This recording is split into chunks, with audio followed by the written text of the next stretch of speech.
Hi Maya, good to have you with us. COP30, as we've been reporting, underway in Brazil from today. World leaders discussing new ways to tackle global warming. Meanwhile, viral posts are claiming that even Bill Gates, longtime champion of climate change, is now denying it. Tell us more. Yes, take a look at this post with over 1 million times on X. According to this user, Bill Gates admitted himself that climate change is all a lie. And this user, if you look at the username, is really not a huge fan of the tech billionaire because the username is literally billgates is a psycho. So according to this post, the quote doesn't come from the video here. The video is right there. We can find it on the Instagram of Bill Gates. It was shot in Dubai for COP28. And back then, Gates was explaining how innovation can help prevent, reduce climate change. The quote allegedly comes from a text that Bill Gates posted on October 28th. You can see it here.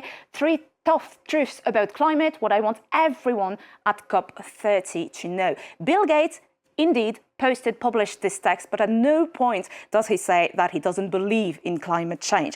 In this 17-page open letter, this memo, Bill Gates talks about the doomsday view of climate change, and he says that this view, according to him, is wrong, and he writes, although climate change will have serious consequences, it will not lead to humanity's demise. And obviously, right after this post was published, we could find these kind of headlines.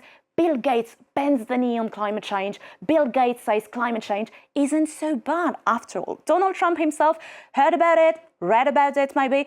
Definitely, he posted about it on his favorite social network, Truth Social, and he wrote, I, meaning we, just won the war on the climate change hoax. Bill Gates has finally admitted that he was completely wrong on the issue. We must remember that Donald Trump is the US president that got the US out of the Paris Climate Agreement and also recently called global warming a con job. And all this post prompted Bill Gates to answer the questions of our colleagues from Axios, saying that Trump's reaction was a giant misreading of his memo. So what really happened then to the tech billionaire and climate activist? Is he actually backpedaling?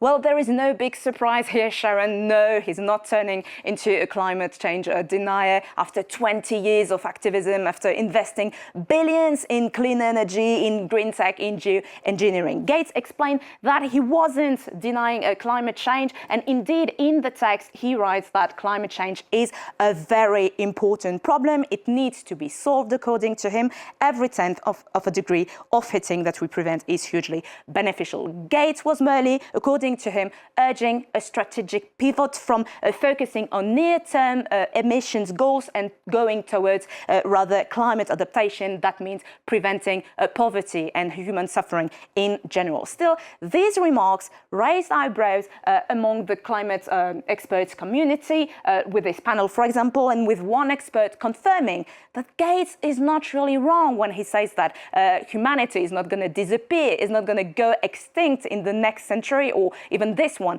But these experts say that no scientific paper ever said so. However, they stress that this kind of remarks, these kind of comments maybe might distract from the reality. And the reality is here. The evidence is crystal clear. Human-driven climate change is linked to a bunch of terrible consequences, such as rising temperature, a drought, melting ice, and sea level rises, among others. Finally, Maya, the Brazilian president had described it as the COP of truth, but it seems that climate disinformation is spreading faster than ever. Well, there is a new report by CAD. CAD is Climate Action Against Disinformation. And according to this report, well, we know that the spread of climate disinformation has doubled since July, as you can see on this graph. And next to keywords related to COP30, we can now find words such as disaster, joke, catastrophe, or even failure, even before the conference began. Here is one of the 14,000 examples analyzed by the Climate Action Against Disinformation Coalition, a video allegedly showing a businesswoman trying to reach her luxurious accommodation for COP30 in Belém. But at the end of the video, you're going to see right there some sort of fortress, and this fortress is not in Belém. I'm going to show you a better picture here, and it is in Tbilisi, the capital of Georgia. And we have other misinformation such as clips generated by AI, for example. So according to